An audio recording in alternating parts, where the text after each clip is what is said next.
महावीर भगवान की जय। जय बोलो विश्व सागर जी महाराज की जय। जय बोलो अरिजीत सागर जी महाराज की जय। श्री भक्तामर का पाठ करो नित प्रात भक्ति मन लाई, सब संकट जाय नसाई। श्री भक्तामर का पाठ करो नित प्रात भक्ति मन लाई, सब संकट जाय नसाई। जो ज्ञान मान मतवारे थे, मुनि मान तुंग से हारे थे, नृपति को लिया बकाई, सब संकट जाय नसाई। श्री भक्तामर का पाठ करो नित प्रात भक्ति मन लाई, सब संकट जाय नसाई, सब संकट जाय नसाई, सब संकट जाय नमस्ते महाराज जी, नमस्ते।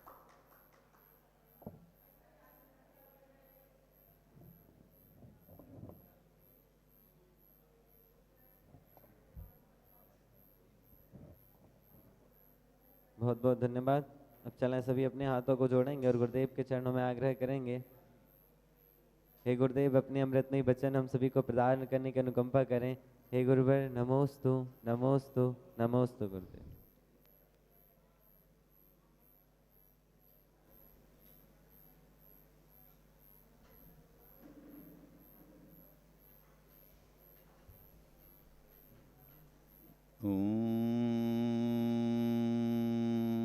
नमः सिद्धिभ्यः।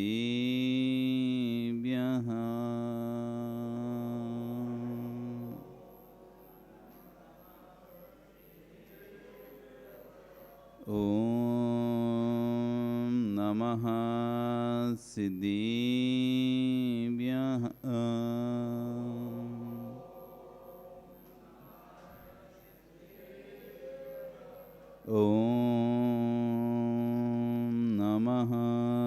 सिद्धिभ्यः।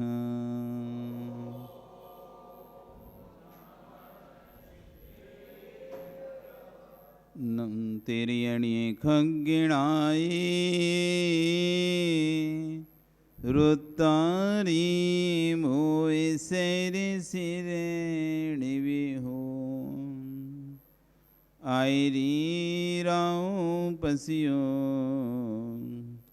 परवादिन्यो भव्य जी लोए।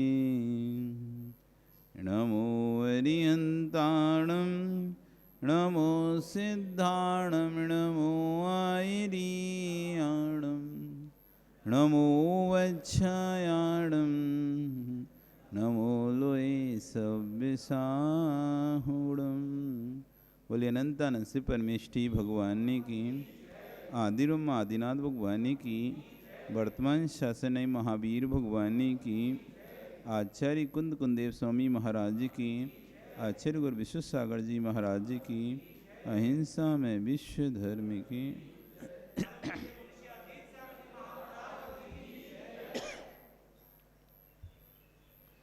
भगबंधु, वर्तमान शासन न्यायिक वर्धमान स्वामी के शासन में हम सभी विराजते हैं। आचार्य भगवान तीर्थंकर प्रभु की चरण निश्रा में बैठकर हम सभी जिन देशना का श्रवण कर रहे हैं, ये जिनेन्द्र वाणी मनीषो जगत कल्याणी है। आचार्य भुवन कुंद कुंदेव स्वामी महाराज ग्रंथराज रेणसार जी में श्रवण और श्रावक उभय धर्मों का व्याख्यान कर रहे हैं और आज यहाँ कह रहे हैं कि उदय भावों को जानकर अपनी शुद्ध आत्मा में रुचि करो। उदय भाव मतलब कर्मोदय, कार्य बिगड़ रहा है, कार्य बन रहा है, कार्य बिगड़ रहा है, कार्य बन रहा है, कार्य बिगड़ने पर विषाद हो रहा है, कार्य बन जाने पर हर्ष हो रहा है। कार्य बिगड़ता है तो हमारे अंदर विषाद उत्पन्न होता है, एक कसाय उत्पन्न होती है, क्रोध आदि कसाय उत्पन्न होती है कि भाई ये क्यों कार्य बिगाड़ दिया इन्होंने। और कार्य बनने पर एक हर्ष होता है कि चलो हमारा कार्य बन गया है। ये दोनों ही कर्मोदय जनित स्थिति है। कार्य बिगड़ने पर जो विषाद हो रहा है, जो क्रोध कसाय आपकी जागृत हो रही है, ये भी कर्मोदय जनित है। कार्य बनने पर जो आपको हर्ष हो रहा है, खुशी हो रही है कि चलो कार्य हो गया, ये भी कर्मोदय जनित कसाय। तो दोनों कसायों को कसाय समझकर, दोनों में साम भाव रखकर, कार्य बिगड़ने पर भी और कार्य बनने पर भी, दोनों ही स्थिति में अपने आप को संभालना। हम दोनों स्थितियों में व्याकुल हो जाते हैं। कार्य बिगड़ता है तब भी व्याकुल हो जाते हैं, और कार्य बनता है तब भी व्याकुल हो जाते हैं, अतिरिक्त में चले जाते हैं दोनों स्थिति। तो दोनों स्थिति आत्मा का स्वभाव नहीं है, दोनों स्थिति आत्मा का विभाव है। दोनों स्थितियों में शुद्ध आत्मा का ध्यान करो कि जो मेरी आत्मा है, ना तो वो विभाव रूप है, विषाद रूप है, ना हर्ष रूप है। इसी को समझा रहे हैं आज आचार्य भगवान। हे मुनि, इस बात को समझो और अपनी शुद्ध आत्मा का ध्यान करो। ना तो हर्ष में ज़्यादा हर्षित हो, ना विषाद में ज़्यादा अपने आप को दुखी करो। ये दोनों ही तुम्हारा स्वभाव नहीं है। जो तुम्हारा स्वभाव है वो शुद्धात्मा है, उसमें ना हर्ष है ना विषाद है। इसी बात को आज आचार्य वन कुंद कुंद स्वामी कह रहे हैं। कम्माद विहाव सहाव गुणम जो भावी दूण भावेण निशुद्धप्पा रुच्यति तस्येण निमेण होदिने बाणम। जो मुनि कम्माद विहाव सहाव गुणम, कर्म जनित विभाव व कर्मों के 6 से प्राप्त स्वभाव गुणों को भावेण भावपूर्वक भावी गुण भाकर मनन चिंतन कर कर नियशुद्धप्पा अपनी शुद्ध आत्मा में रुच्यति रुचि करता है, तस्य उसका ही नियम से निर्वाण होता है। जो मनुष्य, जो जीव कर जनित जो विभाव अवस्था है, उन कर्मों का अभाव करके, क्षय करके किसमें रुचि करता है? अपने स्वाभाविक गुणों में जो रुचि करता है, अपने आत्म गुणों में जो रुचि करता है, ऐसा जीव जिन उसका मनन करता है, चिंतन करता है, वही जीव आगे जाकर निर्वाण को प्राप्त होता है। बार बार प्रयास से होता है, बार बार प्रयास से होता है। पहले जब हमको गुस्सा आता था तो हम दूसरे क्षण ये नहीं सोचते थे हमने गलत किया। पहले जब हमको गुस्सा आता था तो हम ये नहीं सोचते थे दूसरे क्षण कि मैंने गलत किया। लेकिन अब जब भी हमको गुस्सा आता है, तुम्हारे दूसरे क्षण ये भाव आता है, काय को गुस्सा किया, नहीं करना चाहिए, तो उसको बुरा लग गया होगा, नहीं करना चाहिए थी। अब बात होगी, अब उससे बोलेंगे तो अब नहीं करें, ये अब भाव आने लगा। पहले भाव नहीं आता था। पहले जब किसी को बोल भी देते, डांट भी देते थे, घर में चिल्ला भी देते थे, तो ऐसा नहीं लगता कि हमने गलत किया है। लेकिन अब जैसे ही कुछ बोलते हैं, एक तो बोलने से पहले आता है नहीं बोलना चाहिए, नहीं बोलना है, नहीं बोलना है, लेकिन फिर भी बोल जाता है, तो फिर अगले क्षण ऐसा लगता है कि नहीं बोलना चाहिए था। ये अभ्यास अभी इतना आ रहा है, धीरे धीरे इस अभ्यास आपका बढ़ता जाएगा, फिर आपके आगे अंदर से निकलेगी नहीं कसाय। तो ये अभ्यास बार बार के अभ्यास से हमें आएगा, असाध्य नहीं है। परिस्थिति बिगड़ने पर क्रोध करना स्वाभाविक है, मतलब मानस पर्याय, मानव प्रकृति है। कुछ भी गलत होगा तो तुरंत उसका रिएक्शन स्वतः आता है। इसमें कोई कहे कि तुम गुस्सा कर रहे हो, चिल्ला रहे हो, नहीं, वो गुस्सा चिल्ला नहीं, वो तो प्रकृति है, रिएक्शन है। तो रिएक्शन होता है, बस रिएक्शन पर कंट्रोल कौन कितनी जल्दी कर पाता है, ये फिर प्रसाद हमारा है। सामने परिस्थिति जब विपरीत होती है तो तुरंत एक रासायनिक प्रक्रिया होती है, रासायनिक प्रक्रिया होती है। उस रासायनिक प्रक्रिया में आपके द्वारा क्रोध के रूप में या किसी और रूप में वो प्रक्रिया निकलती है, लेकिन उस प्रक्रिया पे कंट्रोल कैसे करेंगे, ये कितनी जल्दी जो कर लेता है। जैसे गैस लीकेज हुई है, अब गैस लीकेज हुई है तो अब उस पर कंट्रोल करने की पावर, जैसे अभी आजकल सब लोग अपने पास वो रखे थे अग्निशमन वाला, वो रखा रहता है लाल टंकी, कहीं आग लगे तुरंत, तो पहले नहीं थी, पहले नहीं रहती थी। और अब तो बड़ी बड़ी जो बन रही हैं, बिल्डिंग बन रही है, उनमें पानी की लाइन भी, पाइपलाइन अलग से डाल के रख रहे हैं कि आग आग लगे तो वहीं कहीं पानी ले लें। इतनी नीचे से ऊपर तक पानी ले जाना पड़ता था या अलग से रहता है। तो अब तो हर फ्लोर पे, हर स्थान पे क्या करने लगे, पानी का ही अलग से बनाने लगे कि नीचे सीधा टैंक से पानी आएगा और यहीं से उनको इतनी मेहनत नहीं करनी पड़ेगी आग बुझाने वालों को। और 4 मंजिल तक जा सकते हैं तो 4 मंजिल से पानी ले लेंगे, उसके ऊपर नहीं जा सकते। 6वीं मंजिल पे माला पे आग लगी और 4 मंजिल तक आदमी जा पा रहा है, 4 मंजिल तक उस पानी की व्यवस्था है, बड़ा सा पाइप लगा के उन्होंने छोड़ रखा है जीने पे कि यहाँ से पानी की सुविधा हो जाएगी। हर जगह उन्होंने डोर पानी की पाइपलाइन, पाइप वो बॉक्स बना हुआ है जिसमें इतना मोटा, एक मोटा पाइप फंसा रखा हुआ था, निकाल के खट से उसको कहीं भी ले जाएं तुरंत। तो जितनी कैसे हम कंट्रोल कर सकते हैं ये व्यक्ति देखता जाता है।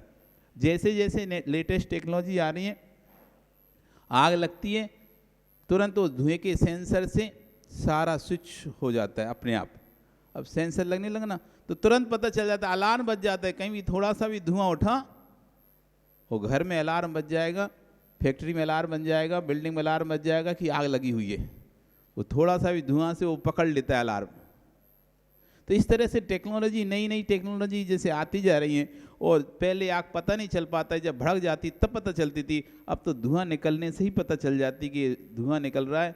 आजकल मंदिरों में सब जगह वो टेक्नोलॉजी उपयोग करने लगे हैं, बड़े बड़े अच्छे अच्छे बिल्डिंगों में। अभी जब हम गुणायतन गए, शिखर जी में थे, तो गुणायतन के लिए एक बार प्रमाण सागर जी सब संघ के साथ जब बुलाया था कि महाराज जी एक बार देखने आए, आचार्य जी थे, तो तब हम जब गए थे तो वो बता रहे थे महाराज जी की इसमें इस तरह की है कि थोड़ी सी भी यदि धुआं आएगा कहीं से भी, शॉर्ट सर्किट होगा और थोड़ा सा भी धुआं निकलेगा तो पूरी बिल्डिंग का अलार्म बज जाएगा, सो पता चल जाएगा कि इसमें कहीं आग लगी है।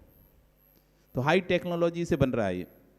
तो अब जैसे जैसे टेक्नोलॉजी बढ़ती जा रही है तो पता चल जाता है कि भैया कहाँ पर क्या हो रहा है, कहाँ पर क्या, और उस पर कंट्रोल भी जल्दी जल्दी फिर कर लिया जाता है। ऐसी जैसे जैसे हम अध्ययन स्वाध्याय बढ़ाते जाएंगे, प्रवचन आदि सुनते जाएंगे और आदि चीज़ों में बढ़ते जाएंगे तो हमारी भी टेक्नोलॉजी बढ़ती जाएगी, और जैसी कसाय आएगी हमको भी अलर्ट हो जाएगा, हम भी अलर्ट हो जाएंगे। अरे देखो हमने क्या किया, हमने कसाय कर ली, तुरंत मुझे तस्मिच्छामि दुक्कडम, मुझे इसको लंबे समय तक नहीं रखना, तस्मिच्छामि दुक्कडम। हो गई, सामने प्रतिकूल परिस्थिति दिखी, इसलिए कसायिक भाव हो गया है, लेकिन ये कसायिक भाव मेरी आत्मा का स्वभाव नहीं है, मुझे कसायिक भाव नहीं करना है। तुरंत अलार्म बज गया आपका अंदर का। क्यों? को अपने आप ने टेक्नोलॉजी सेट करके रखी है, हाई टेक्नोलॉजी सेट कर रखी है, थोड़े से धुएं से अलार्म बज रहा है। तो जैसी जैसी टेक्नोलॉजी होती हैं वैसा ऐसी जैसा जैसे हमारा स्वाध्याय बढ़ता जाता है, हमारा अध्ययन बढ़ता जाता है, हमारा कसायिक भाव कम होता जाता है, वैसी वैसी तुरंत हमको अलर्ट जारी होता है। स्वर्गों में कोई भी इंद्र जन्म लेता है, बड़ा इंद्र जन्म होता है जिस स्वर्ग का, अथवा जमीन पर भी कोई कल्याणक होता है किसी तीर्थंकर का, तो जैसी तीर्थंकर गर्भ में आते तो उधर अलर्ट हो जाता है, स्वर्गों में बजने लगते हैं, बाजे बजने लगते हैं, घंटा मृदंग ये सब अपने आप ऑटोमेटिक बिना बजा बजे ये अलर्ट हो जाता है, अरे तीर्थंकर गर्भ में आ गए।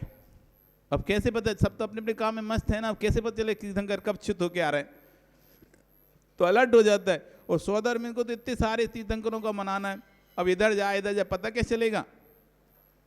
तो जैसे ही कोई तीर्थंकर का कल्याणक होता है, कोई गर्भ में आता है, सो अलर्ट हो जाता है, वहाँ पे बजने लगते हैं अपने आप बिना बजाए, शंख मृदंग ढोलक दुंदुभी ये सब अपने आप ऑटोमेटिक बजने लगती है।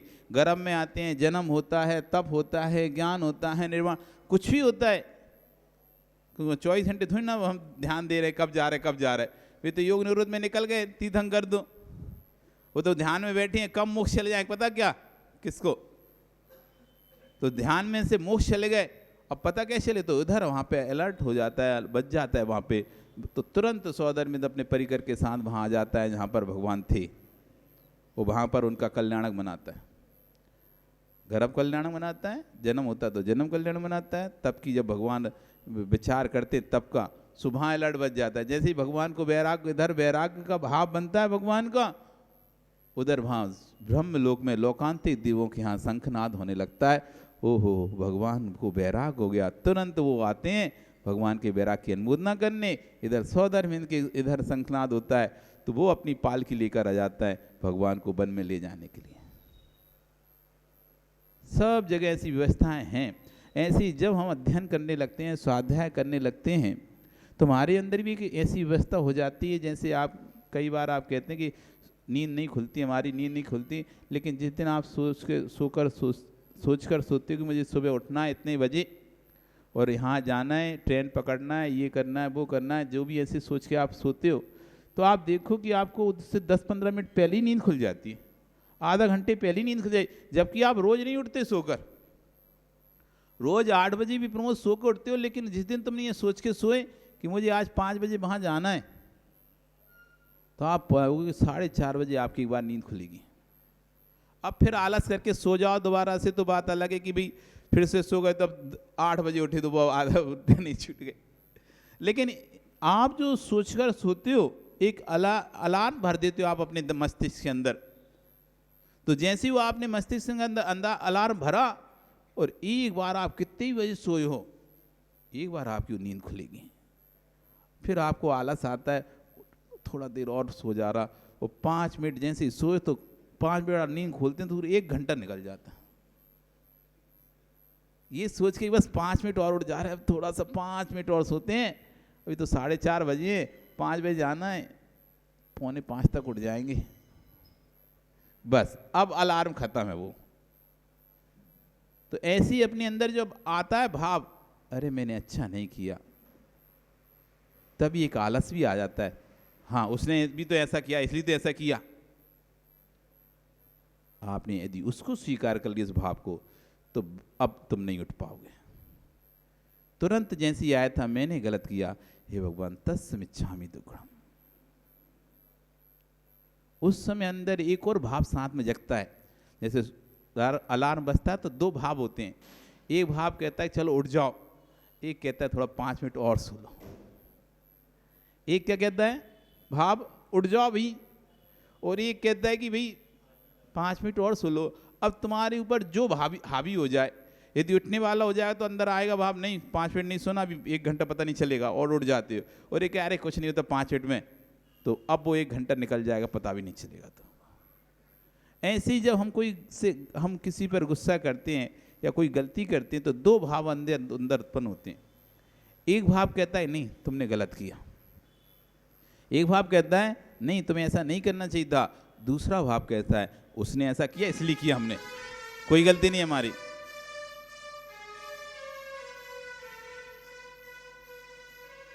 हमारी कोई गलती नहीं है। क्यों गलती नहीं है? क्योंकि हमने कुछ नहीं किया है, उसने किया है, इसलिए हमने ऐसा किया है। अब इसमें पहला जो भाव था वो आपकी स्वयं की गलती बता रहा था, दूसरा जो भाव उत्पन्न हुआ है साथ ही में, वो अपनी गलती नहीं दूसरे की गलती बता रहा है। और जहाँ दूसरे की गलती हमने स्वीकार की, तो वहाँ हमारे फिर अंदर भाव नहीं होता कि हमने गलत किया है। इसलिए जैसे ही पहला भाव हो, जैसे ही पहला अलार्म बजे तुरंत उठ जाओ, नहीं 5 मिनट सोऊंगा तो पता चला 1 घंटा लग जाएगा। ऐसे जैसे ही पहला भाव मैंने गलत किया, हो तस्मिच्छामि दुक्कडम, आगे ऐसा नहीं करूँगा। बस ये ऐसा परिणाम डालते रहो, तो एक दिन ऐसा आता है कि वो व्यक्ति 5 बजे उठने लगता है, उसकी आदत में ही आ जाता है फिर 5 बजे उठना। बात शुरू में दिक्कत होती है, 2, 4, 5, 10 दिन उठने में आलस आता है। अब जैसे आप लोग अभिषेक करने आते हैं, जो नियमित अभिषेक करने आते हैं, उनके लिए कोई बड़ी बात नहीं है 5 बजे उठना। नरेंद्र कितने बजे उठते हो? 5 बजे उठते हो? कोई तुमसे पूछे भाई नरेंद्र जी तुम क्या करते हो, रात में सोते नहीं हो कि इतनी जल्दी उठ कैसे जाते हो? 5 बजे नींद कैसे खुल जाती तुम्हारी? हम तो इतना सोचते हैं पर खुलती नहीं है। इतना रोज कह के भी घर में भी बोलकर सोते हैं कि भैया सुबह उठा देना, लेकिन नींद खुलती नहीं है। और तुम कैसे बिना किसी के जगाए अपने आप उठ जाते हो?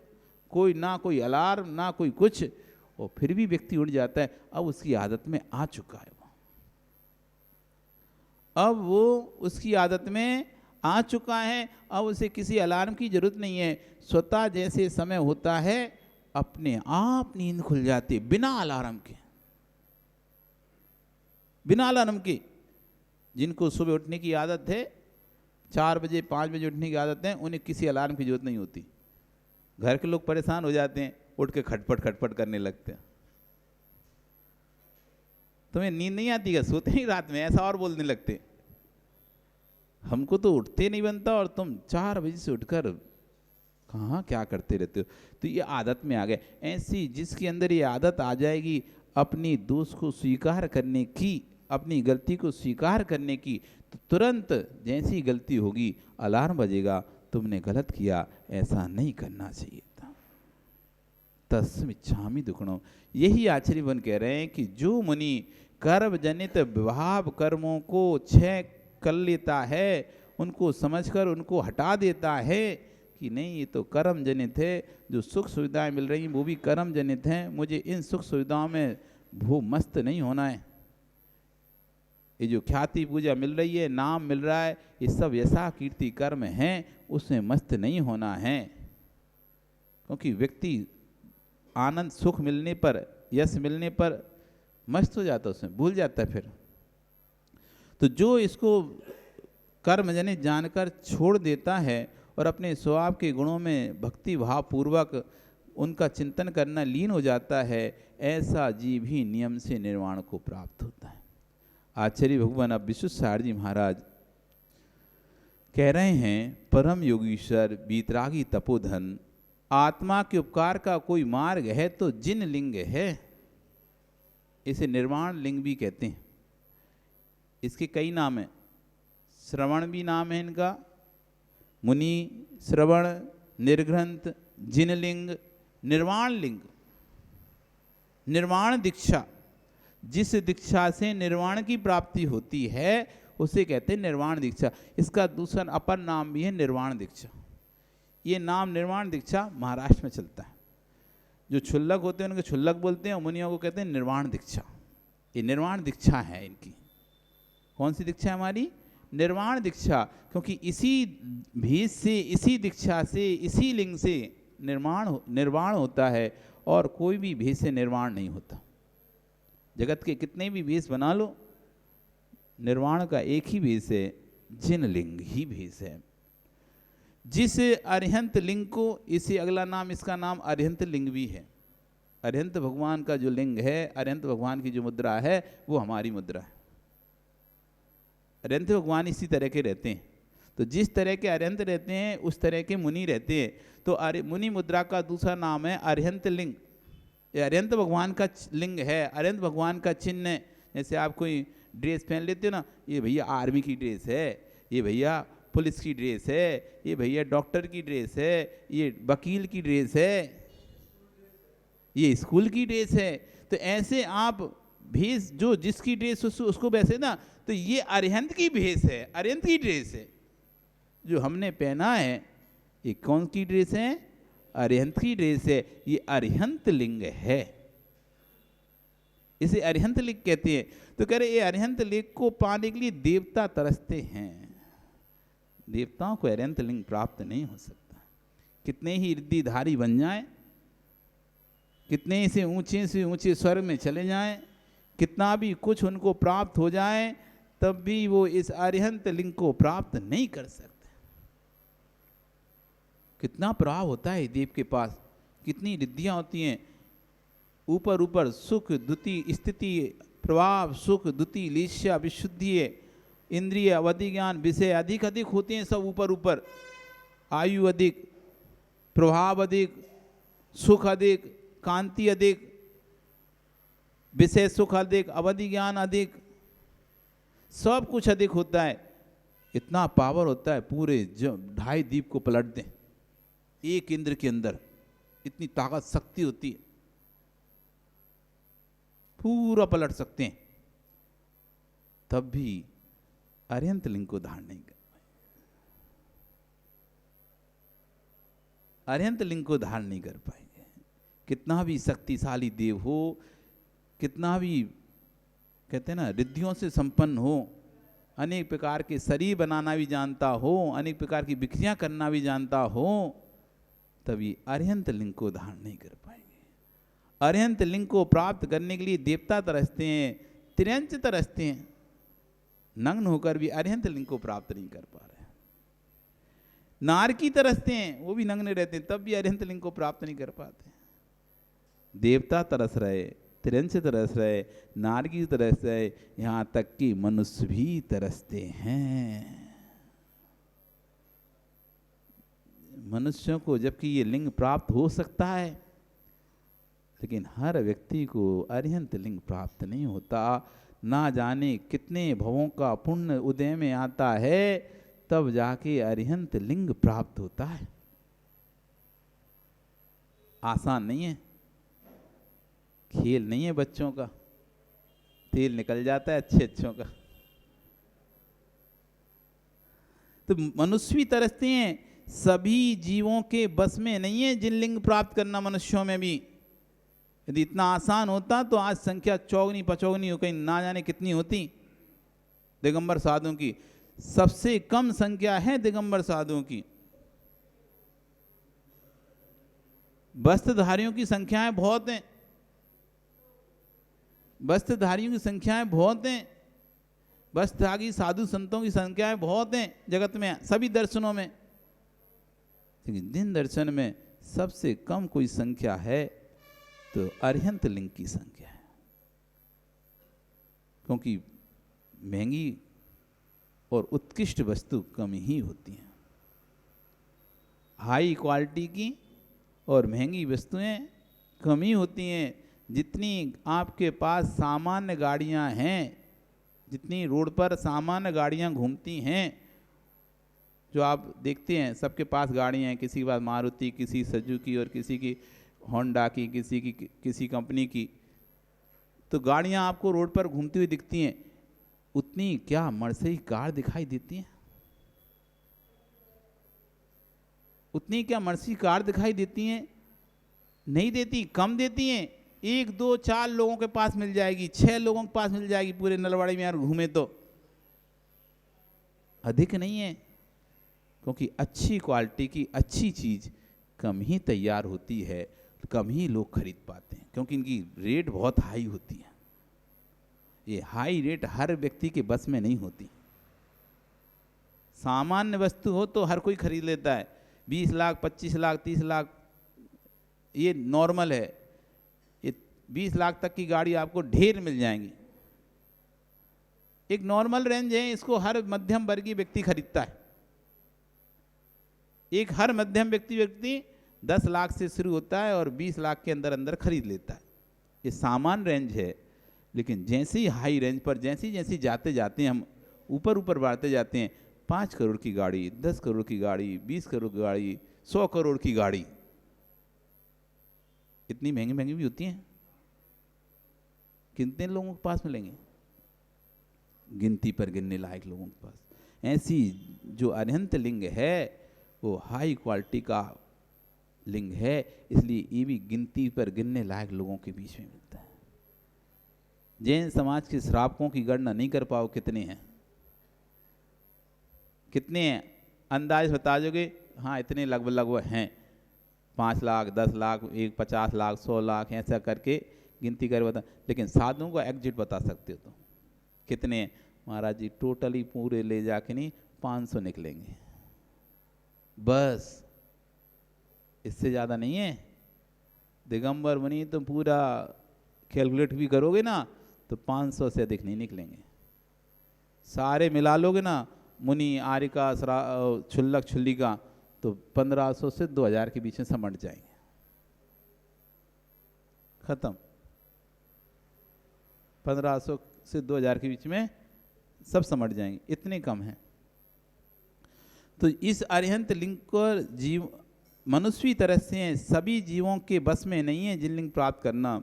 ऐसी दुर्लभ जिन मुद्रा को प्राप्त करके ही योगी ख्याति की चाह में नष्ट मत कर। त्रिलोक पूज्य यदि कोई मुद्रा है तो मात्र ही बीतराग अरिहंत मुद्रा है। आचार्य भुवन कुंद कुंद स्वामी इतने गंभीर होकर समझा रहे हैं कि हे कि जीवन में आत्मा को समझाने के पहले उसके स्वभाव का ज्ञान कर लेना चाहिए। भूल इस बात की होती कि स्वयं की सीमा का बोध न होने से अज्ञानता में स्वभाव से च्युत हो जाता है। उज्ज्वल कुल में जन्मा पुरुष भी यदि खोटे लोगों की संगति में जन्म से ही चला जाए तो उसे अपना कुल ना मालूम हो तो वह मदिरा के पान का प्रारंभ कर देता है और स्वयं को पुण्यात्मा समझता है। उज्ज्वल कुल में जन्मा व्यक्ति अब छोटे में कोई उसको अपहरण करके ले गया अथवा छोटे में किसी ने रोड पे छोड़ दिया उसको जन्म देती और किसी नीच कुल के व्यक्ति ने उसको उठा लिया, उसका पालन पोषण किया, तो अब नीच कुल में जन्म हुआ है, वहाँ पर नीच कुल में उसे शराब पीने मिल रही है, ये पीने मिल रहा है, उसी अपना पुण्य समझ रहा है, उसमें ही अपना पुण्य मान रहा है। तो जिसे अपने कुल का बोध नहीं है, उज्ज्वल कुल में जन्मा पुरुष यदि खोटे लोगों की संगति में जन्म से ही चला जाए और उसे अपने कुल का मालूम ना हो तो मदिरा का पान प्रारंभ कर देता है और स्वयं को पुण्यात्मा समझता है। देखो हमारे पास शराब नहीं तो कहाँ मिलती है इन लोगों को शराब, मतलब उनमें भी वो देख रहे हैं कि किसके पास शराब पीने मिल रही है। खोटे कुल में भी सबको शराब पीने नहीं मिलती ना, तो वहाँ भी देखो वो इंग्लिश शराब पी रहा उसमें पुण्य वाला, तू तो देसी ठर्रा पी रहा, देख हमको अंग्रेजी पीने मिल रही है। वो अंग्रेजी पीने में क्या मान रहा, अपना पुण्य मान रहा है कि देख हमको तेरे पास है इतना पैसा कि तुम तो ठर्रा पीते हो 70 रुपए का, हम देखो 500 रुपए की पी रहे हैं, तो उसमें भी पुण्य मानता है। शराब का पान प्रारंभ कर देता है, उसमें भी पुण्य मानता है। नीच कुल में जन्मा खोटे पुरुष खोटे कार्यों को ही अपना पुण्य समझता है। जो नीच कुल में जन्मा है वो खोटे कार्य करने को ही अपना क्या समझता है, पुण्य समझता है। उस पुण्यहीन को कौन कहे कि तेरा पुण्य नहीं पाप चल रहा है। उस काल में उसे कोई ज्ञानी पुरुष मिल जाए और कहे भैया तू जिस कुल में जन्मा है उस कुल में मदिरा का पान नहीं होता है, प्रातः काल में जिनंद का अभिषेक होता है, निरंत को दान दिया जाता है, जिनवाणी का श्रवण किया जाता है, विश्वास मानो नीच जाति के लोग को भी आपको देखकर अंदर ही अंदर हीन भावना लाते हैं। नीच जाति के लोग भी आपको देखकर अंदर हीन भावना लाते हैं कि देखो जैनियों को कि एक वो तो सुबह से भगवान की भक्ति करने जाते हैं और हम देखो सुबह से दूसरों का मल साफ करने जाते हैं, परंतु भी अपने कुल के राग में उस कुल परंपरा को छोड़ नहीं पाते। उन्हें मालूम होता है कि अरिहंत की आराधना करने वाले लोग चारों ओर से सुख संपत्ति से युक्त होते हैं और सबसे बड़ा जगत में सुख है। ये आचार्य भगवान जो कह रहे हैं लाइन बहुत गहरी लाइन कह रहे हैं कि जगत में सबसे बड़ा जगत में कोई सुख है तो अच्छे लोगों के बीच में बैठना मिल जाना।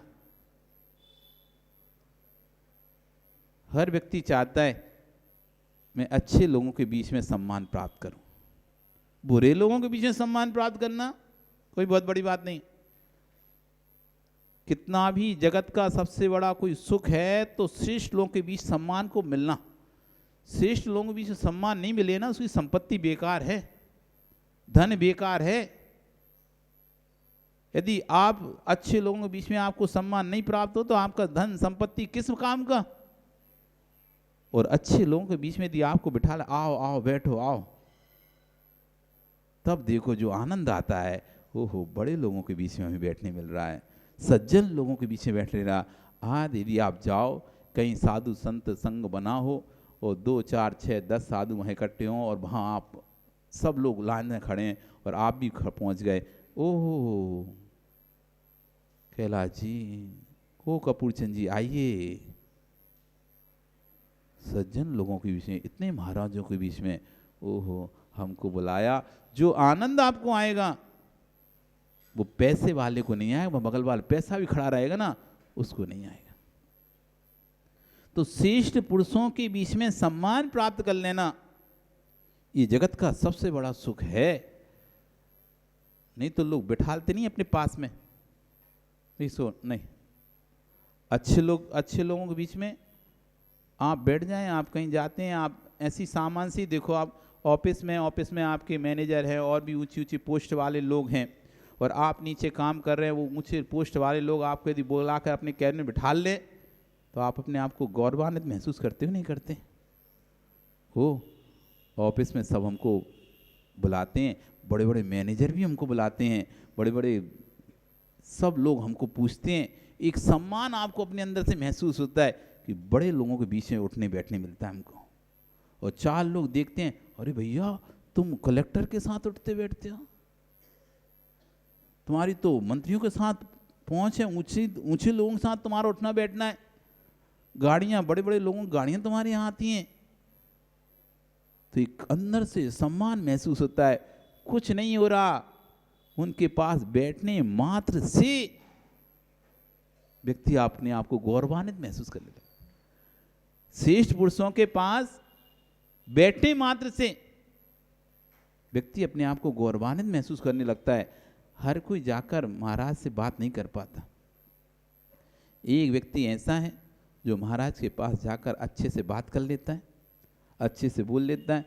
दूसरा सोचता ही रहता है कैसे करें बात, कैसे बोलें, मन ही नहीं, मतलब वो बोल ही नहीं पा रहा। चाहता तो है बोलना, नहीं बोल नहीं पा रहा। और ये व्यक्ति वहाँ बैठ के खूब अच्छे से बात कर रहा है। आप चले जाओ, कभी यात्रा में जाते हैं, संघ में जाते हैं दर्शन करने, तो 50 लोग गए, 50 लोग में से 50 ही बात कर पाते हैं क्या? 50 ही बात कर पाते हैं? हिम्मत ही नहीं होती आधे लोगों की, तो मुंह से शब्द नहीं निकलते डर के मारे। और एक हाथ कोई होता है जो बैठ पाता है वहाँ पर, तो उसको अपने आप को कितना गौरव महसूस करता है।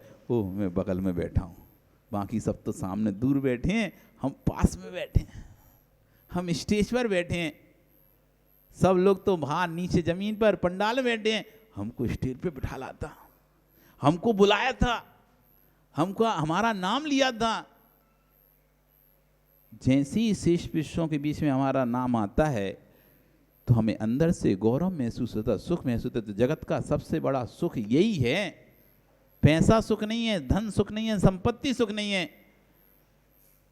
आप 10 लोग जाओ, 10 लोग में से 4 लोग पैसे वाले, एक बिना पैसे वाला है, यदि उसको कार्य में आगे कर दिया, बुला लिया गया, वो पैसे वालों को पैसे का सुख नहीं आएगा।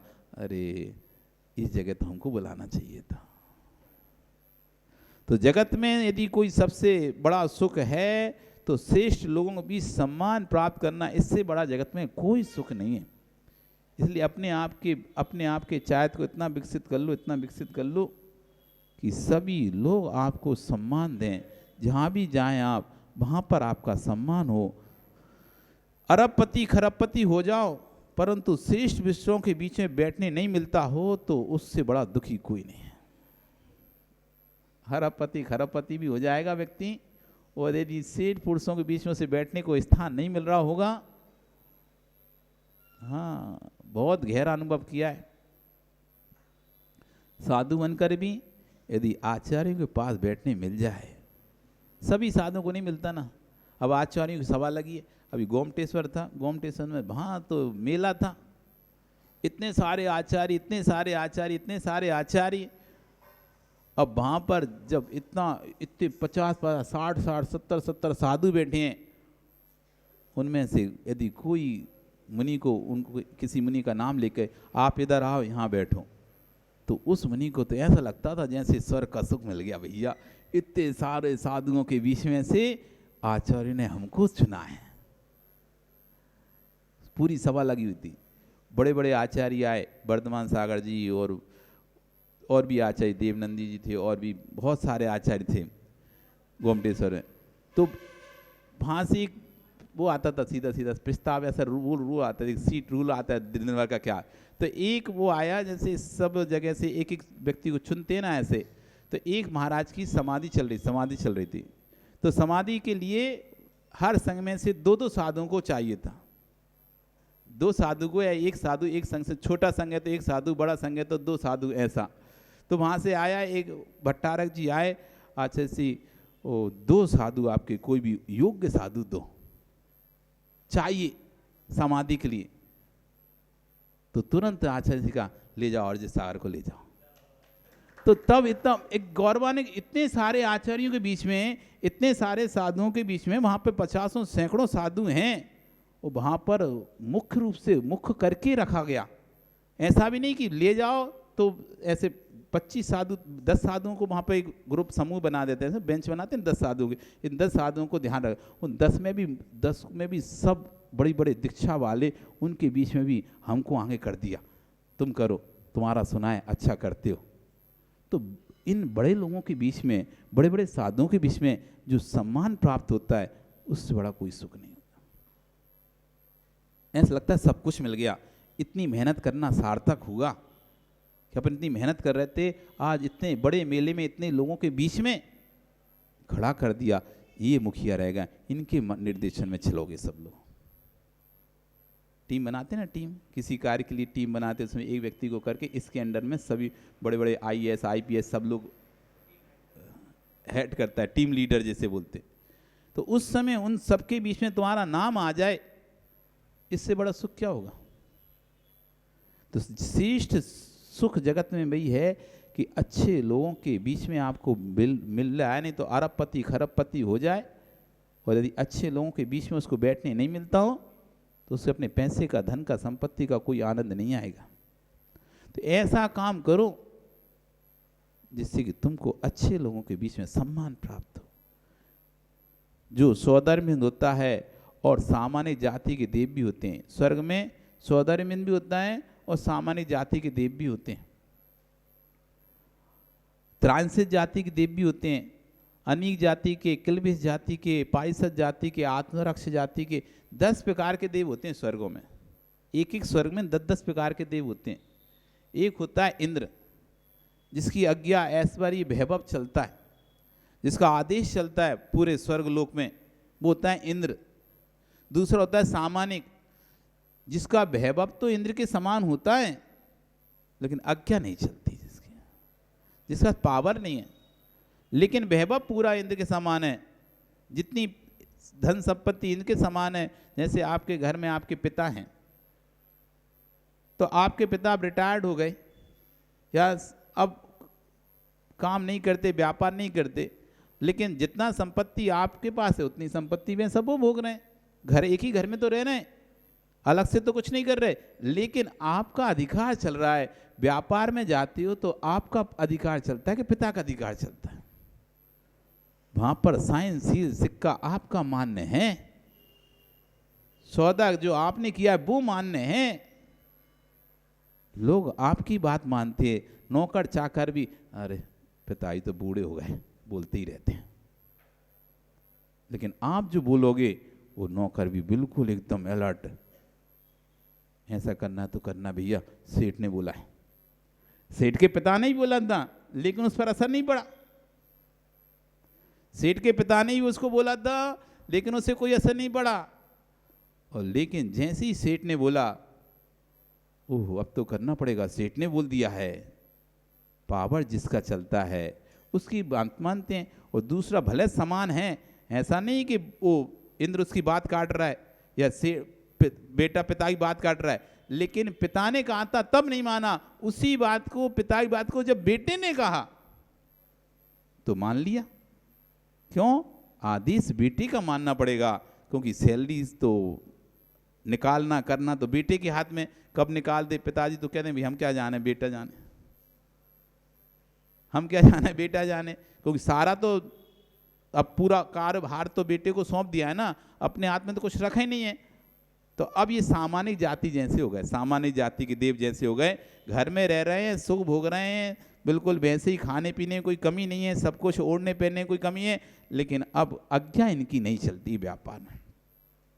पहले स्वयं इंद्र थे तो आज्ञा चलती थी, अब इंद्र नहीं बचे, पहले स्वयं मालिक थे तो मालिक बदल गया है, तुम भले मालिक जैसा भोग रहे हो लेकिन आज्ञा नहीं चल रही। ऐसी स्वर्ग में इंद्र जो होते हैं और जो सामानिक होते हैं, सामानिक जाति के देव इंद्र के समान वैभव वाले होते हैं, पर उनकी आज्ञा नहीं चलती। जैसी आज्ञा देव की इंद्र की चलती है, इंद्र की आज्ञा से सारे देव उनके पीछे जाने लगते हैं, वैसे सामान्य देवों की नहीं जाते। तीसरे होते हैं त्रांतिस जाति के देव। जैसे किसी नगर में, किसी राज्य में मंत्री और पुरोहित होते हैं जो कि माता पिता की उम्र के बराबर होते हैं, राजा से मंत्री पुरोहित जो होते हैं राजा से बड़े माता पिता की उम्र के बराबर सम्माननीय होते हैं, लेकिन ऐश्वर्य वैभव उनका इंद्र के समान नहीं होता है। हाँ, पर उनका सम्मान इंद्र रखता है, जैसे राजा मंत्री का सम्मान रखता है, पुरोहित का सम्मान रखता है, वैसे वो इंद्र होते हैं। तो उन्हें त्रांतिस कहते हैं, जो राज स्वधर्म इंद्र की सभा में मंत्री आदि का कार्य करते हैं, मतलब मंत्रण आदि देने का कार्य करते हैं, पुरोहित आदि का कार्य करते हैं, पर उनका सम्मान होता है, पर इनके समान सामान्य के समान उनके पास वैभव नहीं होता है। ये त्रांतिस जाति के देव होते हैं वहाँ पर। इंद्र सामान्य पारिषदात्म सभासद देव, जैसे एक राजा की सभा में राजा के बाद उनके मित्र राजा बैठे हुए थे दोनों तरफ, अपने अपने सिंहासन पर अपने अपने राज्य के राजा लोग उस मित्र राजा के साथ मिलकर बैठे रहते हैं। ऐसे ये पारिषद देव होते हैं जो इंद्र के मित्र होते हैं। मित्र देव, इनका स्वयं अपना अपना राज्य होता है, लेकिन फिर भी सब इंद्र के अधीन रहते हैं, इंद्र के साथ मिलकर रहते हैं। इंद्र जैसे आप अपने दोस्तों में कोई एक दोस्त मूल रहता है, मुखिया रहता है आपके दोस्तों में, आपकी दोस्तों की भैया ये जो कहेगा वो तो अपन करना ही करना है, या ये जो जाएगा वहाँ तो अपन सबको चलना ही चलना है। तो ये पारिषद जाति का देव होता है जो इंद्र के साथ उसके मित्र रूप व्यवहार के रहता है, उनका मित्र जैसा संबंध रहता है। वो देव के साथ जब भी देव को कोई काम होता है तो उनके साथ साथ घूमते रहते हैं। फिर होते हैं आत्मरक्ष जाति के देव, जैसे कि अपनी सुरक्षा के लिए आप बॉडीगार्ड रखते हो, बॉडीगार्ड होते हैं आपके चारों तरफ, आपकी सुरक्षा करते हैं। ऐसी इंद्र के चारों तरफ रहने वाले इंद्र की सुरक्षा के लिए लगे हुए जो देव होते हैं उनको आत्मरक्ष नाम का देव कहते हैं, जिनका काम रहता है इंद्र की सुरक्षा करना, इंद्र के चारों तरफ तैनात रहना। कोई भी इंद्र, हालांकि चीज़ की जरूरत नहीं पड़ती किसी की, लेकिन वैभव दिखाने के लिए सब चीज़ों की जरूरत है। तो इनके चारों तरफ वो तैनात रहते हैं, इनकी सुरक्षा में खड़े रहते हैं। जैसे प्रधानमंत्री सुरक्षा में कितने सारे लगे रहते हैं, ऐसे इंद्र की सुरक्षा में अनेक देव सेवा में लगे रहते हैं। ये आत्मरक्ष कहलाते हैं। लोकपाल, फिर होते हैं लोकपाल जाति के देव। इनका काम होता है नगर में व्यवस्था को बनाकर, जिन्हें अपन कोतवाल भी कहते हैं। जैसे नगर में कोतवाली होती है ना आपके यहाँ, तो उनका काम क्या रहता है, लॉ एंड ऑर्डर को बना के रखना। अब मंत्री राजा अपना काम कर रहा है, आप इस जब तक नगर में कोई प्रकार का उपद्रव ना हो, किसी प्रकार कोई उपद्रव हो तो तुरंत खबर दी जाए और उसको कंट्रोल किया जाए। ऐसी स्वर्ग लोक के चारों ओर 4 लोकपाल देव रहते हैं, जो चारों दिशाओं से किसी प्रकार का कोई भी सूचना उपद्रव होना होता तो तुरंत इंद्र को खबर करते हैं। ये 4 लोकपाल होते हैं, ये लोकपाल देव कहलाते हैं। ये स्वर्ग लोक की रक्षा करने के लिए बाहर तैनात रहते हैं, ये लोकपाल होते हैं। फिर होता है अनीक। अनीक यानी जैसे एक राज्य में सेना होती है ना, सेना, पैदल चलने वाली सेना, घोड़े पर चलने वाली सेना, हाथी पर चलने वाली सेना, रथ पर चलने वाली सेना, भाला लेकर चलने वाली सेना, तलवार लेकर चलने वाली सेना, धनुष लेकर चलने वाली सेना, ऐसे 7 प्रकार की सेनाएं होती हैं। तो इनका कार्य है सेना का काम। जब इंद्र निकले तो इनको इंद्र के साथ सेना के रूप में चलना है। हजारों की तादाद में सेना के रूप में चलते रहते हैं ना, आगे देखा है आपने टीवियों में कि जब राजा निकलता है तो उसके साथ कितनी सारी सेना जाती है। उसके आगे कोई भाला लिए जा रहा है, कोई तलवार लिए जा रहा है, कोई मुदगल लिए जा रहा है, कोई घोड़े पर जा रहा है, तो कोई हाथी पर बैठ के जा रहा है, कोई रथ पर बैठ के जा रहा है। अनेक प्रकार से राजा के साथ चलते। ये अनेक जाति के देव होते हैं जो सेना के रूप में भर्ती रहते हैं राजा की सभा में। उनका काम, जब भी राजा जाएगा भगवान के संरक्षण के लिए जाता है, भगवान के जन्म कल्याण के लिए जाता है, तो अकेला थोड़ी ना जाएगा, पूरी ये सेना उनके साथ जाती है। तो ये अनेक जाति के देव कहलाते हैं। फिर होते हैं विकीर्णक, यानी सामान्य जनता के जैसे।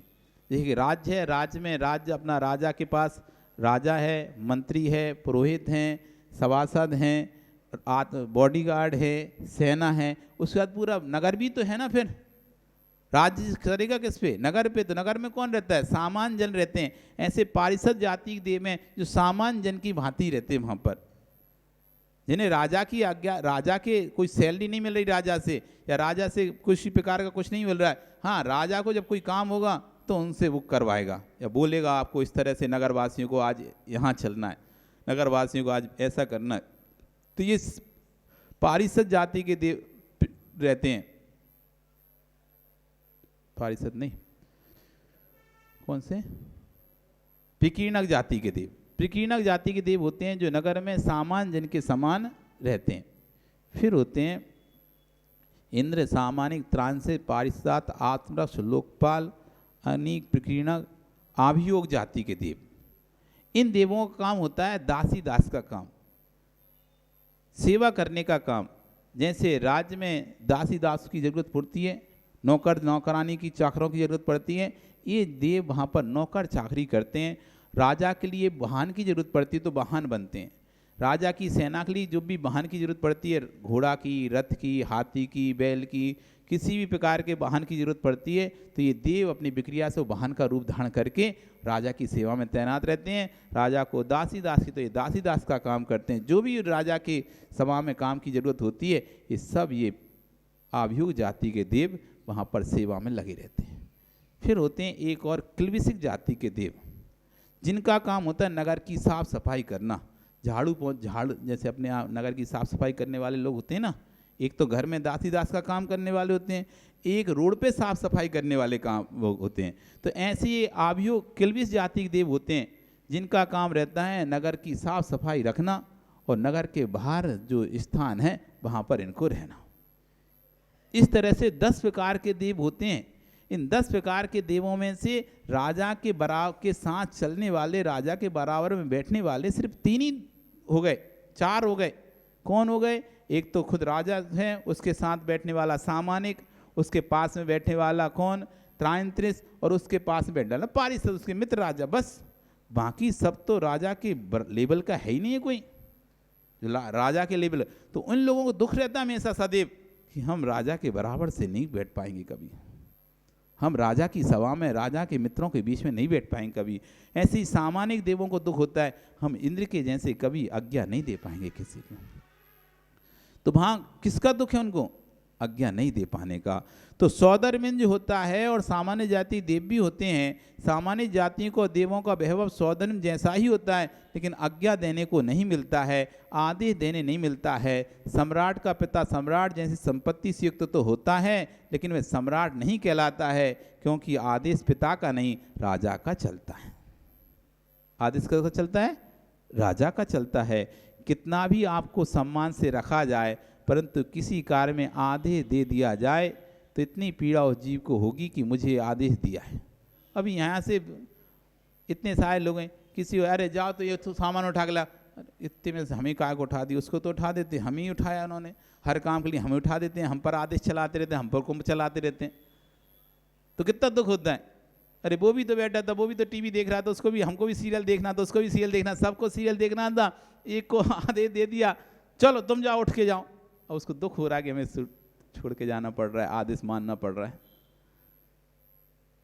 तो किसी का आदेश पालन करना बड़ा दुख है, और आदेश नहीं देने मिलना ये भी बड़ा दुख है। ये चुनाव क्यों होते हैं? काम तो आप बिना पद के भी कर सकते थे, काम तो बिना पद के भी कर सकते थे, लेकिन पद में रहकर जो आदेश देने का आनंद आता है, बिना पद के नहीं आता है। पद में रहकर आदेश को लोग मानना पड़ता है तो हमें का आनंद आता है। हाँ, हमने कहा तो ये सब करना पड़ेगा इन लोगों को, क्यों? हम पद पर है, करना पड़ेगा। और बिना पद के तुमने कहा तो सामने वाला तो कर भी सकता है, नहीं भी कर सकता, जरूरी थोड़ी ना तुम्हारी बात माने। तो आदेश किसी को अपना किसी कितना ही आपको सम्मान से रखा जाए, परंतु किसी कार्य का आदेश दिया जाए तो इतनी पीड़ा उस जीव को होगी कि मुझे आदेश दिया, लोग में इतने चुनाव हुए, किसके पीछे? मेरा आदेश चलेगा, बस इसी के पीछे चुनाव होता है, और कहाँ के चीज। शांति से रहो, वहाँ की तो नहीं, फिर आदेश कौन मानेगा? मेरा आदेश चलेगा। आदेश भी उसका चलता है जिसका प्रबल पुण्य का नियोग होता है, नहीं तो जिसका प्रबल पुण्य का नियोग नहीं है तो पद पर भी पहुंच जाएगा तब भी कोई आदेश नहीं मानता उसका। ऐसे कई लोग हैं जो पद पर भी हैं लेकिन कोई उनकी कीमत नहीं है एक कौड़ी की। जो पद पे नहीं है उसका आदेश तो लोग मान रहे हैं, लेकिन जो पद पे है उसका नहीं मान रहे। आदेश भी उसी का चल पाएगा जिसका प्रबल पुण्य होगा, नहीं तो पद पे रहो कोई मानने वाला नहीं है, बने रहो तुम मनमोहन सिंह। तो पद पर होने के बाद भी वो सम्मान नहीं मिल रहा जो सम्मान बिना पद वाले को मिल रहा है। पद पर होने के बाद अब कठपुतली बना के आप बैठ नहीं पा रहे, मान लो किसी पद पर, और आपने किसी और को बिठा दिया। अभी चुनाव में क्या होता है कि सीट हो गई, बैकवर्ड सीट हो गई, ओबीसी हो गई, एसटी सीट हो गई। अब जो चुनाव जो नेता है, मूल नेता, वो तो स्वर्ण जाति का है, अब वो तो उस पर चुनाव लड़ नहीं सकता, तो क्या करे, अपने नौकर को लड़ा देगा, किसी अपने कस्टमर को लड़ा देगा, पूरा पैसा स्वयं खर्चा करता, बस उसको सबको पता रहता है इसका अब चुनाव की सीट है तो ST लड़ नहीं सकता, तो इसलिए इसको खड़ा किया गया, तो वो बना देता है और वो जीत जाता है। वो जीत जाता है, लेकिन वो जीत जाता है, उसकी नहीं रहता प्रभाव, जो मूल व्यक्ति था उसके पीछे प्रभाव उसका रहता है पूरा। क्यों? उसे तो बस एक चेहरा, अपने पास ST का बिल नहीं था, वो नहीं था, तो दूसरा चाहिए था, तो सीट वैसी थी, रिजर्व सीट थी, तो रिजर्व सीट पे खड़ा उसको कर दिया। उसको तो कुछ पता ही नहीं है क्या होता है क्या नहीं होता है, उसका तो पुण्य जिसका था, आदेश उसका चलता है, तो वो बन तो गया पद पे, तो वो विधायक के पद पर है, लेकिन जो विधायक के पद पर नहीं है, चलती उसकी है विधायक से ज्यादा पावर उसके पास है। लोग काम कराने के लिए उसके पास नहीं जाते, दूसरे के पास जा रही है। तुम कह दोगे तो वो अपने आप कर देगा, उसका कह दोगे और तुमने मना कर दिया तो वो तो करेगा नहीं काम, क्योंकि पावर उसके पास पद होने के बाद भी चलती दूसरे की है।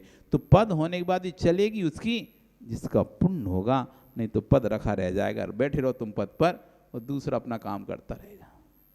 आपका समय हो गया, कल फिर आओगे, पर्याय रही तो आगे और करेंगे। हीन कुल में जन्मा पुरुष क्यों अपने अंदर हीन भावना को रखता है, स्वर्ण लोगों को देखकर, अच्छे लोगों को देखकर हीन कुल में जन्मे व्यक्ति के अंदर क्यों देश की भावना आती है, इस विषय पर आचार्य भगवान कल चर्चा करेंगे। बोलिए भगवान महावीर स्वामी की। चलें जिनवाणी स्तुति।